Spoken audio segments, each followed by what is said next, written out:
Bonjour, nous nous retrouvons aujourd'hui pour l'avant-dernier journal de Samoin TV.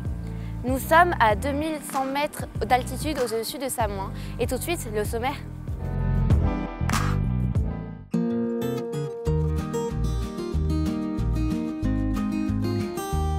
Nous avons suivi les ados de notre colo qui effectuaient un stage de parapente et tout de suite le reportage.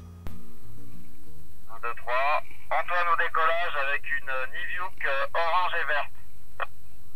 Alors moi c'est Francky, je suis moniteur de parapente ici à Samoin, à l'école Pégase, et j'encadre tout l'été les ados de la SNCF. Ouais, non, 1, 2. Le stage c'est 12 jours et du coup sur les 12 jours on va pratiquer, donc on va apprendre à décoller, c'est-à-dire mettre de l'air dans le parapente, conduire le parapente, décoller à la bonne vitesse sur 3 jours. Antoine, Louis. Allez Antoine quand tu veux. C'est bon? Vas-y.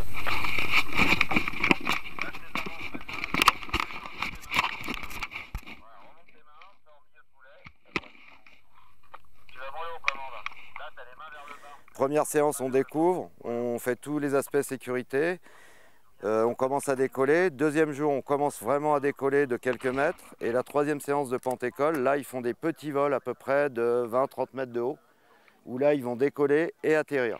On part d'une surface qui est molle à la base. On va gonfler ce parapente avec de l'air grâce à notre déplacement. Une fois que le parapente est gonflé, on va le freiner un petit peu, courir et on part en l'air. L'angle en fin de compte du parapente, ce qu'on appelle l'angle d'incidence, il doit être supérieur à l'angle de la pente et ça décolle. Les premiers objectifs, ça va être l'autonomie. C'est-à-dire savoir décoller tout seul, atterrir tout seul, toujours avec 2 moniteurs et des radios. Du coup, on communique, il y a un moniteur en bas, un moniteur en haut. Les jeunes, ils ont une radio, on leur donne des indications, quart de tour, ainsi de suite. Auparavant, ils ont fait un biplace pédagogique, c'est-à-dire qu'ils ont volé en tandem, on a volé à 2. Donc ils ont repéré le parcours. Et la fois d'après, ils volent tout seuls s'ils veulent. Et s'ils veulent voler, c'est parti. Comme là, tout le groupe, quasiment tout le monde a volé. Il y a peut-être 2 personnes qui n'ont pas voulu. Mais c'est rare, quoi. Voilà.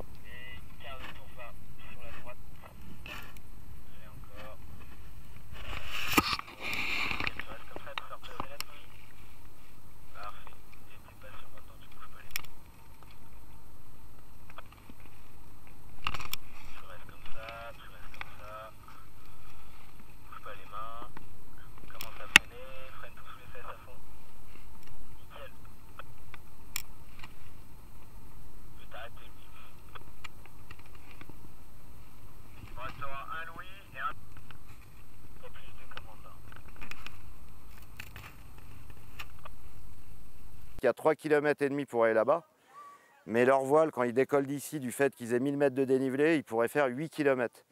Ça veut dire que quand ils arrivent sur la zone, qu'on appelle nous zone de perte d'altitude, ils ont encore 500 mètres à perdre. Et c'est là qu'on va faire de la maniabilité de parapente. Des quarts de tour, des tours complets, et ainsi de suite. Et une fois que nous, on a vu à la vitesse à laquelle ils tournaient, la réactivité, après, on va les poser correctement en bas, sur leurs jambes, et voilà.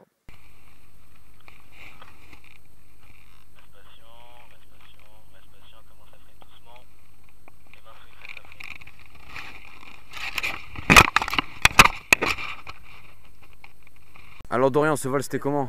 Ah c'était trop bien, hein. C'était trop bien, on est passé au-dessus, bon j'ai un peu dérivé un moment mais c'était trop bien. Premier vol et les sensations au décollage c'est incroyable. Tu te sens vraiment... tu te sens plutôt quoi. Et puis pendant le vol les tricks c'était pas mal. Le vol incroyable franchement, quand j'ai fait le biplace on a fait des tricks. Où que tu vois, il y a des sensations où le cœur ça remonte et ça redescend. Franchement c'était incroyable. Et même le vol tout seul, la vue elle est splendide. Je me sentais un peu angoissé quand même à l'idée d'avoir 1000 mètres sous les pieds. Mais ça s'est bien déroulé, du coup je suis content. C'est super, paysage magnifique avec un grand ciel bleu et panorama vu sur la vallée. C'était très sympa, franchement des très belles sensations. L'impression de voler en l'air. Le paysage qui est magnifique avec les montagnes, tout ça, puis voilà. C'est bientôt la fin de ce journal, je vous souhaite une bonne soirée et surtout, n'oubliez pas de vous préparer pour la boum. Au revoir.